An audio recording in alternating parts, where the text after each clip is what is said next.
Welcome to the Energy Desk, a weekly series from Mobius Risk Group analyzing the macro and fundamental trends shaping global energy markets. To take a closer look at any topics discussed on today's episode, head over to our research archive at research.mobiusriskgroup.com. Let's dive in. We are back for another week of the Energy Desk on a October 18th recording. Good to see you, Zane. You too, Alex. What do we got this week? Where do we begin? Yeah, so I think we'll start with some research that we put out earlier in the week looking at European gas markets and specifically some interesting things going on. We have EU gas stocks at basically 95%, and that slowed in the last few months to an 88 BCF year-over-year deficit as of Wednesday. And a few things going on in there. We have Norway's annual maintenance season that cut flows for a period of about 4 weeks. And as of this week, when we're tracking real-time flows, those have returned to roughly 11.5 BCF per day. And while those pipeline flows are back, one thing that has supported TTF in some capacity is LNG inventories, which are holding below the 5-year seasonal median. And as of today, when I'm looking at front month TTF converted into MMBTU, we're seeing 1268-ish with the winter 24-25 strip at 1280 in MMBTU, Cal 25 at 1250-ish, and winter 25-26 at $12.15 in MMBTU. And so there's a whole lot of factors going on when we look at European gas markets in 2024. And I was curious to gauge your thoughts on this data, plus what we see from the Mideast and the Ukraine Gazprom transit agreement that expires in December of this year, and then further out into the global picture, the relationship with Asian LNG demand and buying activity. I guess my first comment will be when you rattle off those prices for front month, winter strip, Cal 25, even the, next winter, 25, 26, not a lot of shape. I think what the takeaway from that, if anything, is $12 feels neither too low nor too high.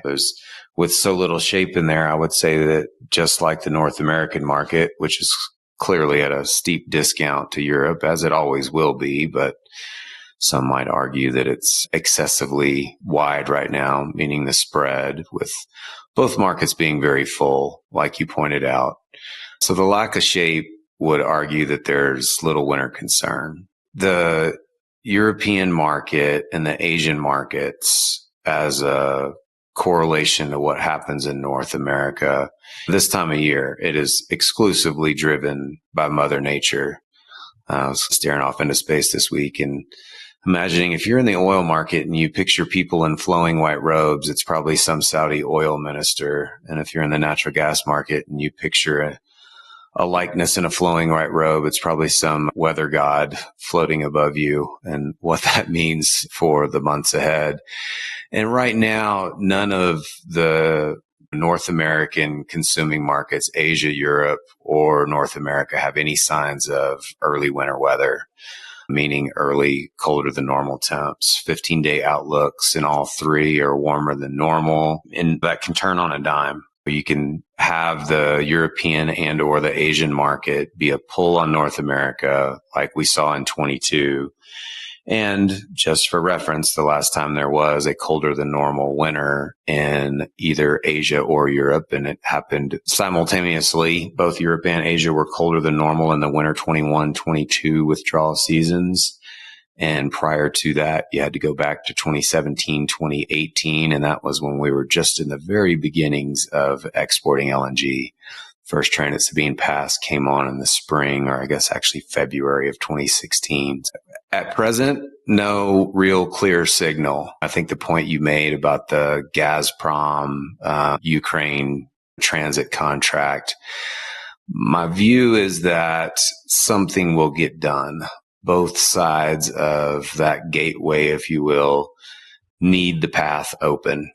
Where it trades, what the transaction looks like, at what price, for what tenor, certainly open-ended questions, and honestly do not have a view on that other than it most likely will be done without some sort of military action that damages infrastructure. And I guess at this point, you just say all bets are off on what can and cannot happen, will and will not happen in terms of military action impacting energy infrastructure. Yeah. And it's interesting to see such a strong response to the Gazprom-Ukraine transit agreement. There was, in later half of September, there was a false report that there is an agreement with, I believe is it Azerbaijan? Yes, agreement with Azerbaijan for gas through that same pipeline. That was later shown to be false. And so the reaction to that, though, was really strong. You had a collapse down to 1130 an MMBTU for front month TTF. And now you shoot back up 12% higher to that narrow range of 1268. And yeah, it's just really interesting to see the response to that, considering that it's only 5% of European gas, really affecting the Hungary and a few subsets of the central/eastern European markets. Yeah, this is like painful point of the year where you're looking for something to talk about, some signal, what's coming next. And even if one of these markets were to get colder than normal because of what we've lived through the past couple of years, I think there is going to be some pause before any of these markets get excited about it. And then when you go into these rounding error, like you pointed out, ancillary topics, it falls in that same bucket. And that could be significant, but only if there is winter weather. It's a wait and see time of year. And staying on that theme of winter weather, one of the many data points that we're looking at that I think would be interesting for the listeners to consider is what's going on in salt storage for the past little bit here. And you wrote about this for our clients. So I'm curious if you want to expand on that. Yeah, I think it has been, and some might say always will be, the tip of the spear in terms of direction of the North American gas market. How much space do we have in salts? Are we low? Are we high? Currently, salt inventory as of the October 10th storage week reported yesterday. This is being recorded on Friday, October 18th. So the inventory report on October 17th showed salt storage in the U.S. at 293 BCF. So we'll go with some bigger picture data points to begin with. 293 BCF is up year over year by 25 BCF. So year over year surplus. And that point is maybe less relevant than the 293 as compared to the all-time high, which is 405 BCF in salt storage. So we got about 100 BCF of space, a little bit more than that. And the salt storage complex is often required to take excess flowing supply in the early weeks of winter if we are not cooler than normal. And with this most recent data point from salts being an 18 BCF build and the one prior a 14 BCF build, that starts to get the market a little bit excited. In this case, the excitement would equal concern in that if you were to keep up call it 15, 16 BCF injection pace for another 6 to 7 weeks, we would be bumping against that capacity constraint level.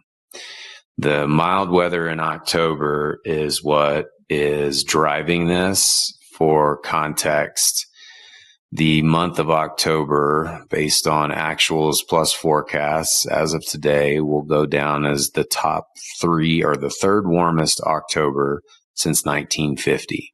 So that loss of heating demand is causing salts to take more of the flowing supply that otherwise does not have a home right now, as the large slow turn facilities begin to wrap up their summer injection season and flip to withdrawal mode. Aquifers and depleted fields, while they have some small daily injection capacity in winter or withdrawal capacity in summer, they're one-trick ponies. They inject in the summer and they withdraw in the winter, where salts can do either on a given day, regardless of whether it's winter or summer. And so one of the things that's been interesting over the past several weeks, as we've seen the front of the curve rally up to near $3 and then trade back down to sub 230 as of these 5 minutes at 11:30-ish Central Time on Friday, October the 18th, is that the year-over-year comparison in salts, meaning just the daily activity from mid-September through to early October, was bullish. Whether we were injecting or withdrawing, the point was the directional changes year-over-year were bullish, and the market was moving higher. And then here in the past couple of weeks, that is inverted to where the year-over-year comparisons are bearish, and lo and behold, we went from $3 down to $2.30. We mentioned in our daily update on Monday, October 14th, that there was near one correlation with price behavior at the front of the curve and salt storage changes year-over-year, which I think is something that we'll continue to live with likely until Thanksgiving, when Mother Nature truly takes over. Yeah. And I think looking back at this in the context of some of the other things that we've talked about regarding CapEx planning season, there's EQT who came out, I believe it was end of September, maybe beginning of October, saying that they were going to remove some of their curtailments through the end of October, and maybe some other similar commentary. Do you have any thoughts on how this shapes up for CapEx planning? You know, the last week of October will be a critically important one. Just those first 3 days of the week, you'll hear from, I guess now, let's see, Expand Energy plus EQT, just say approximately 15 BCF a day. So well over 10% of U.S. supply, controlled by two people who will both report Q3 earnings and likely make some suggestions about what they're planning for 20. Rather than, I guess, pontificating on what either of those companies will do, I think the reference points really are just overall U.S. output. Overall U.S. output has moved higher from the September lows, and while still in negative year-over-year territory or less U.S. production versus the same period last year during the past 7 days, because we are directionally higher, because those comments have been out there, and the prevailing narrative since the spring would be that there would be late 24 increases in production. It, coupled with that warm weather in October that we've already talked about, has the market on its heels. For the market to draw a differing conclusion on what to expect in supply, it would have to be some definitive statements in that last week of October, in the commentary from EQT and Expand, and or likely a mid-December production level of, say, below 102.5 BCF per day for the market to say, oh, maybe the supply is not coming. Mm-hmm. And we know how quickly shale production can come online and how quickly it can decline. So whatever those levels are, and say right around Thanksgiving, and then again as we near the year's end, are very little guarantee of what will happen in 2025. Yeah. Yeah. And then the other interesting dynamic regarding capacity coming online, we have Matterhorn Express starting up now. As of this week, we're up to roughly 1 BCF per day of flows. And I'm curious, one, why does it matter? And two, when does it matter? Three, where does it matter? And how should people be thinking about Matterhorn? For right now, I would imagine there's plenty drawing the conclusion that this supply flowing on Matterhorn is what's driving the salt builds. I strongly disagree. And again, point back to October weather. Overall U.S. production levels are reported pretty near where they've been for the past couple of months. The average daily output from August 1 through October 17th, around 101.7. We're not really any different today. Now, we can be underestimating production with so much not visible in Texas. However, there's another interesting thing to consider. Matterhorn is on and flowing 1 BCF per day, yet Waha is still frequently trading negative. Today, cash trading for the weekend, Waha is near zero in the last trades. Some pipeline maintenance on other paths just adds to the confusion. So I guess, in conclusion, when will Matterhorn matter? Where will it matter? and how much will it matter? I'll add that in there. I think maybe you said that. If not, I'm adding my own. Honestly, I don't think it will have a significant market impact on anything outside of Waha until mid-25. And for one reason, the capex from the oil producing community and the guidance provided by the oily folks out in West Texas should and likely will have an impact on how many MMBTUs are flowing from the Permian to the Gulf Coast. And that is where it will matter, along the Gulf Coast. However, you got to keep in mind that Corpus, likely beginning before year end, certainly by the early first 3 innings of Q1, the Gulf Coast will see some new demand in the way of an expansion of the Corpus Christi LNG export facility. As it begins to ramp up, and say by late 25, those, I'm going to call them mini trains, I think it's 7 trains that comprise the full stage 3 at Corpus, could account for 100% of what Matterhorn could deliver. When, I'll say, I don't know, Mother Nature gets to decide that. Could matter as early as December 15th, may not matter until December 15th of 2026, or maybe never. Mother Nature determines it, and so too do oil prices, which later on we'll get to oil market commentary. But where WTI trades will have a very high correlation to how much is flowing on Matterhorn and or any of the other takeaway paths from West Texas, New Mexico to the Gulf Coast. Yeah. And do you have any additional thoughts on Plaquemines and how that maybe affects the larger picture? I feel like a little kid at Christmas. It's so close. When can I open my presents?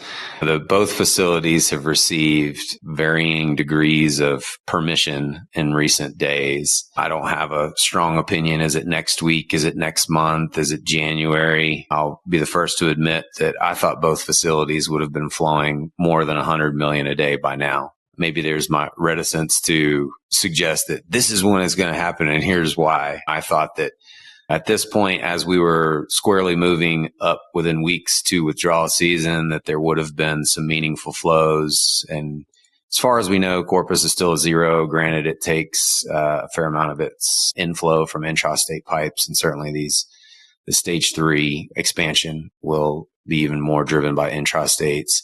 But the Plaquemines flows are still less than 50 million a day. So to put a bow on that one, and sticking with the theme of Christmas presents, while I want to unwrap them, instead I'll put a bow on it. Have to wait a little longer. Within the next 3 months, almost for sure. And I think it would be a surprise to the market if both were flowing meaningfully, say, combined more than half a BCF a day before Thanksgiving. That would be a bullish surprise. And if it were January before we crossed that threshold, it would be a bearish surprise. Even though most of the expectations are penciled in for Q1 for that, call it critical mass, I think there's still subjectively in the background a view that it could be earlier. Yeah, a hopeful thought. I think that's maybe a good opportunity to transition to the crude markets, which definitely an evolving landscape in the last 2 weeks, very quickly shifting. So there's a few themes that we can dig into. I think one is really looking at China's activity, some data points that came out today. And then I think we can maybe dig into the IEA OPEC stuff if you're down for that. Let's go with the macro view first. We're in the better part of a 20-year span of so goes China, so goes crude market behavior.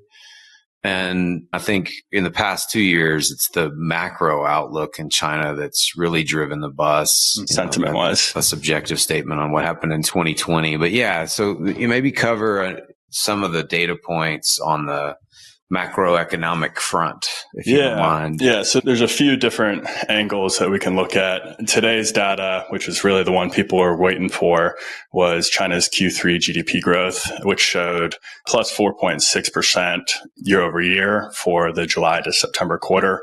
And so that brought the first 9 months to an average of 4.8. And so China's stated goal is 5% for 2024, and they're pretty intent on ensuring that they reach that target, and pretty intent on reaching that target looks like unlocking some stimulus measures, which they did in the last week of September. It was September 24th, when they had these stimulus measures that were really targeting this one sector within China. As many listeners might be aware, it's property sector, kind of real estate issues that they're dealing with. Those stimulus measures, we've talked about them previously on here, so I won't dive into them too much. But what they really were going after was, how do we get rid of this surplus capacity for residential housing? And there's some other related points to that. But the data point that I thought was really interesting was that they had, I believe it was something like 4.5, maybe a little bit more than that, 4.5 billion square feet of unsold but new homes that were on the market. And so the other indicator related to this that people are really watching after the GDP growth from today was new home prices. And so new home prices fell for the 16th straight month in the most recent data. And really what we're seeing is that has not stabilized. There's no translation between the stimulus measures from September to an increase in buying activity for the residential side. But that is to be expected. I don't think the stimulus measures are going to be as fast acting as some of the trading or market sentiment would like to see. But I do think that is just an indication that even if it is a longer acting stimulus measure, then that's going to have consequences for the underlying raw material demand, which in our case, we're, talking about the energy piece, which if you're going to try and increase your construction activity or your industrial activity for the property sector, which is going to be the main driver of their refined product demand for, say, diesel, that's going to take quite a while. And just a final point on the broader Chinese economic health, we're looking at September's export growth, which slowed to 2.4% year over year, which was the lowest since April. And within that, I think the most important thing for listeners to consider is that exports to the EU and the US had the slowest growth since May. And really what that points to is that tariffs are kicking in. The U.S. Section 301 tariffs, after they were revised, were put into effect in September. And so that's something that drove a lot of the previous month's growth in exports, where you had exporters really racing to try and beat those. That had consequences for the U.S., which we've talked about with the port activity and some of those congestion risks. But I think that's on the energy side. What we're really seeing is that with those tariffs taking effect, one, the big question is, how is that going to affect China's export-centric economy? Their domestic consumption is not really there based on the indicators that we're watching. And so it's going to take some time for that to translate. And I think if people are wanting that to translate from the property sector, then it's going to be a little bit longer of a timeline than people recognize in my eyes. And so I think returning that to the commodity consumption, and in our case, we're talking about crude consumption. We have this most recent data point that shows Chinese crude imports for September fell 0.6% year over year, and we're down almost 7.5% month over month to 11.11 million barrels per day. One, if you have any general thoughts on that, but I think there's some other stuff that we can really talk to about some of the other IEA, OPEC data points that reference China this week. I'd like to back up for a minute. One, just a statement, and another, a question, putting you on the spot a little bit. So I think only fair to expect an answer in a subsequent episode of the Energy Desk. First comment would be the 16th straight month of falling home prices. That feels like the most significant one in all that you shared there. With prices continuing to fall, where do you find investors to continue to pump money into it? I probably can count on one hand, maybe I need two, but the number of 2020 specials or some other news report in the past 15 years that's covered the ghost cities in China. So that feels like something very real to continue to track. And the second one, when you share I can't even, my eyes were rolling in the back of my head because it's such a big number. The number of square feet that are vacant. I don't really have any context. It's like when somebody tells me how many gallons of water a golf course uses and it feels absurd. So I think it would be really helpful to know what that spare square footage is. I don't know, like in some ways, I think it was like 4.5 billion or something like that. I'm like, oh, look, everybody gets one extra square foot. There's 4.5 billion people over there.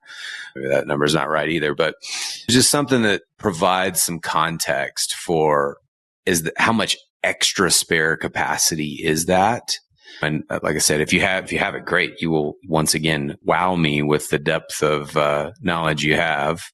But if not, I think it'd be an interesting one to share in the show notes that you often include, maybe in a subsequent one. Yeah, definitely. I have the data point that kind of puts that into context. I do know, so I'm just pulling up the dashboard here. I'm seeing 4.11 billion square feet of unsold new homes for July.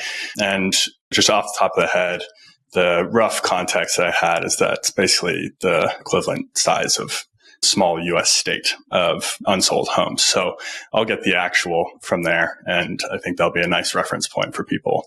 And just, I don't know, maybe even just going back a few years and saying, what was the unsold residential capacity in year X, Y, we'll put that together for sure.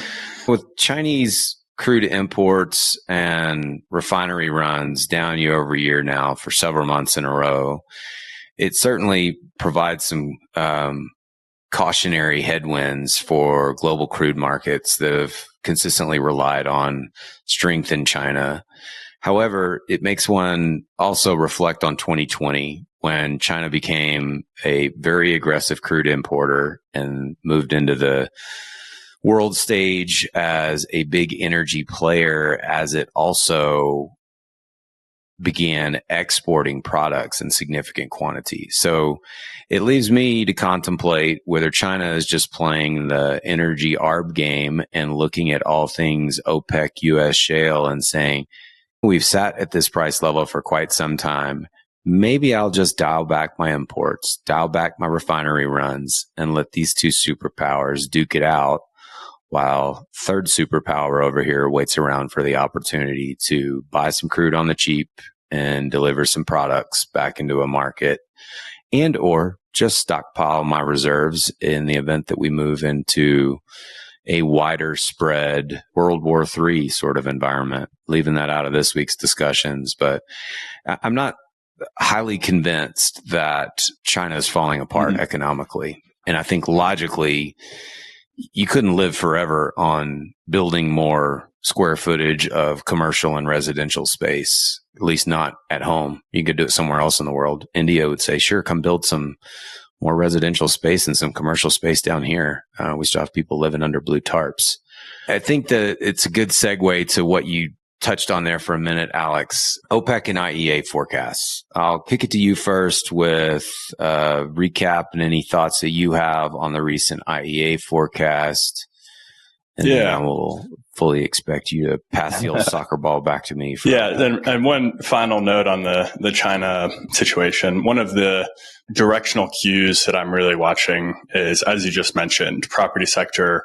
Can you rely on that for your eternal growth? And I think that's the obvious answer to that is no. And you want to kickstart material and sustainable domestic consumption in some capacity.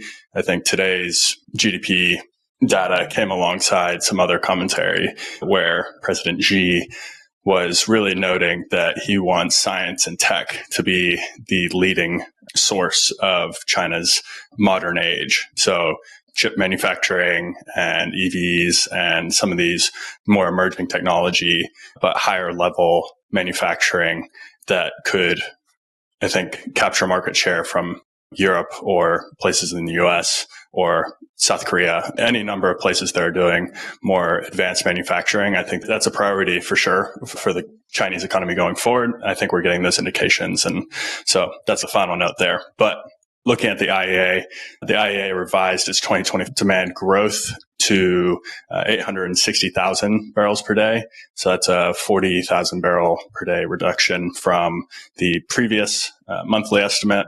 And that's really attributed to a 30,000 barrel per day reduction for China's 2024 growth outlook. What I thought was interesting, though, about the IEA's forecast that was not really discussed much in this week's headlines was that they upgraded 2025 to 1 million barrels per day. And so that's a 50,000 barrel per day increase from the latest estimate. And so the net on that, I think that there's, potential that you're just swapping one for the other. It is interesting, though, just to see that delta between the IEA and OPEC is roughly 1% of global demand. So it's pretty material.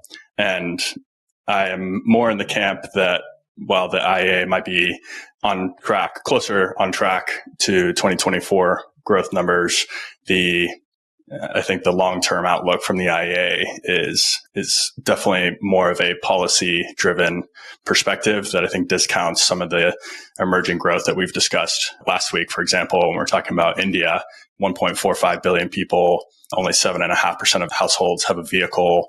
Just multiply that over the other 7 billion-ish people in the world that do not have anywhere close to the access to resources or energy that the Western G7 kind of world does.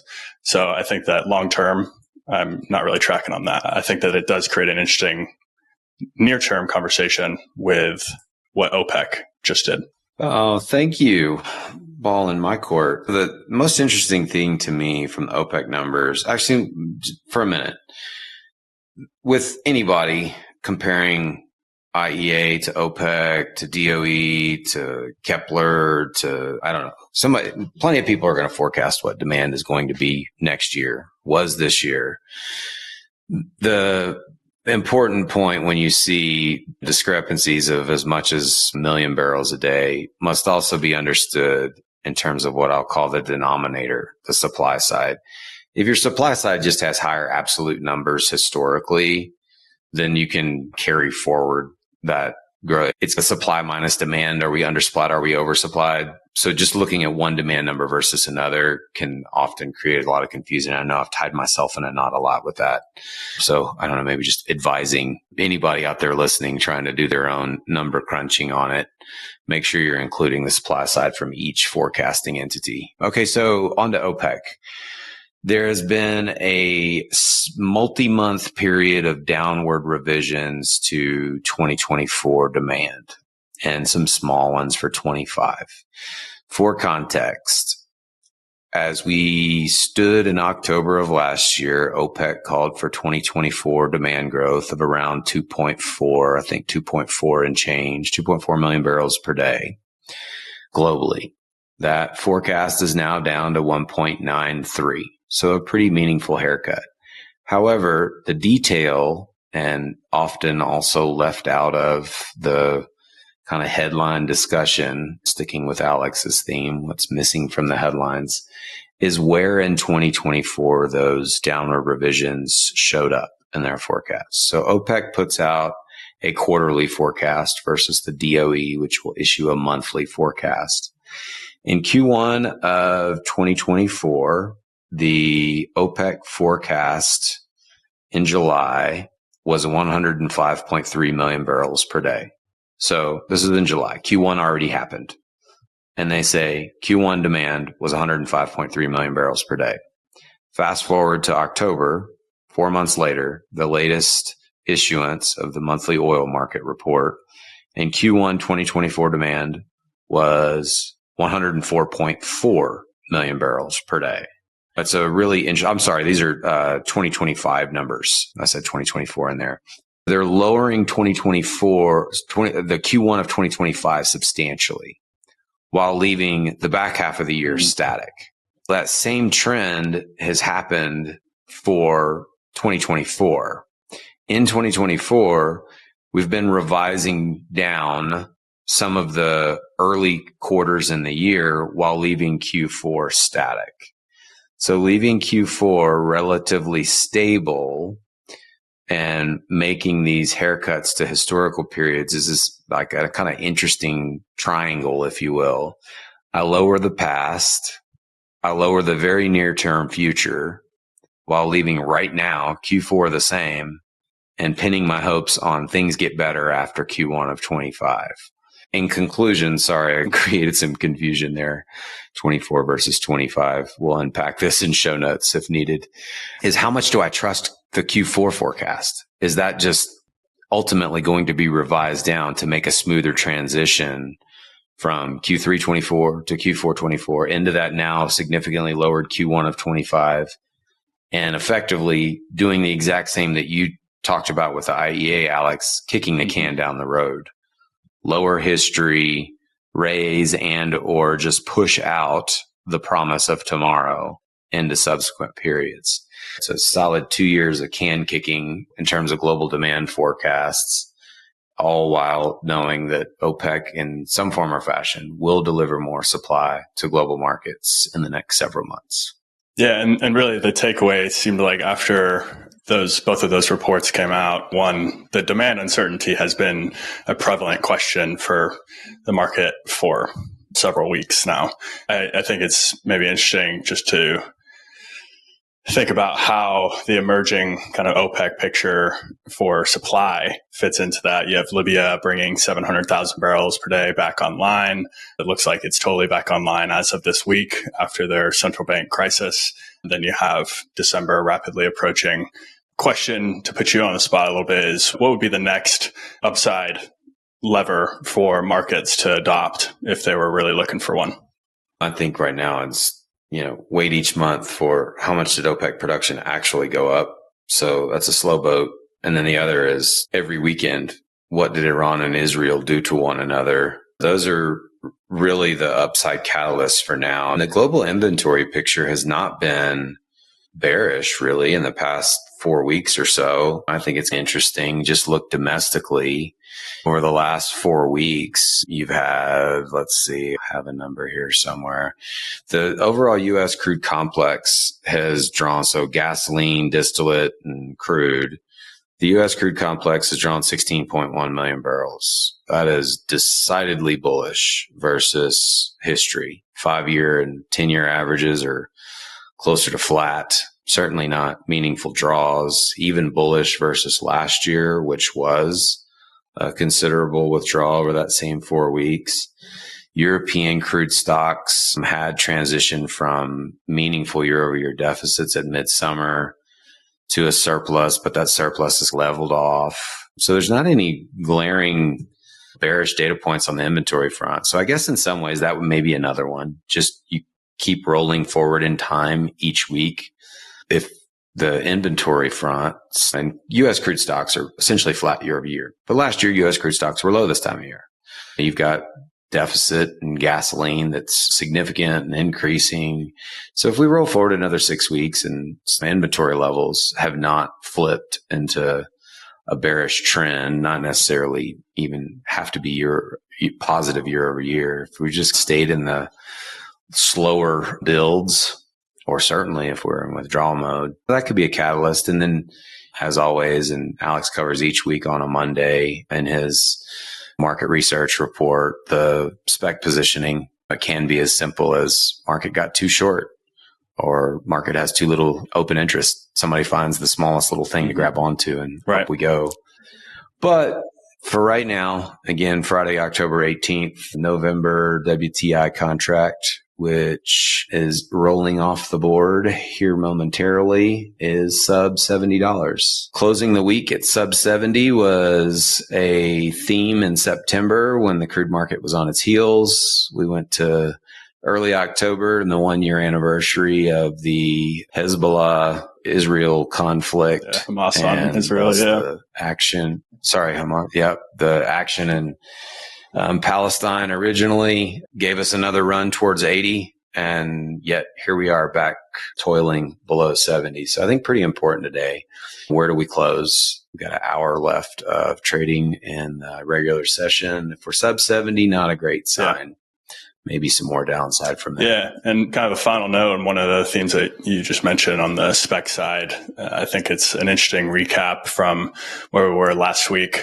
So the COT data for listeners is a week delayed. We have the most recent data point for spec positioning as of October 8th. And that reference period then is looking at October 1st, which is the day that Iran launched its missile barrage on Israel. So it gives us a nice snapshot before and after. And I think we did see exiting shorts really dominate that week-on-week increase in net length. Just total for ICE and NYMEX crude complex contracts, we had a 178 million barrel increase in net length. But it's still at the 10-year 7th percentile. So quite low. It's not, we just removed every short speculator from their position. So I think that the risks are definitely lower. Shorts fell from pretty much top decile down to the 75th percentile. So the risks are definitely less apparent, but they're not non-existent either. And as usual, we'll throw all the data points and some relevant research into the show notes.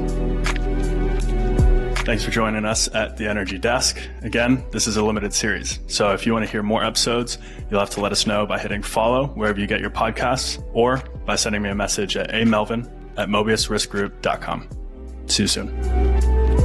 And please keep in mind, this commentary contains our views and opinions and is based on information from sources we believe are reliable. This commentary is for informational purposes, should not be considered investment advice, and is not intended as an offer or solicitation with respect to the purchase and sale of commodity interests, or to serve as the basis for one to decide to execute derivatives or other transactions. This commentary is not considered promotional material.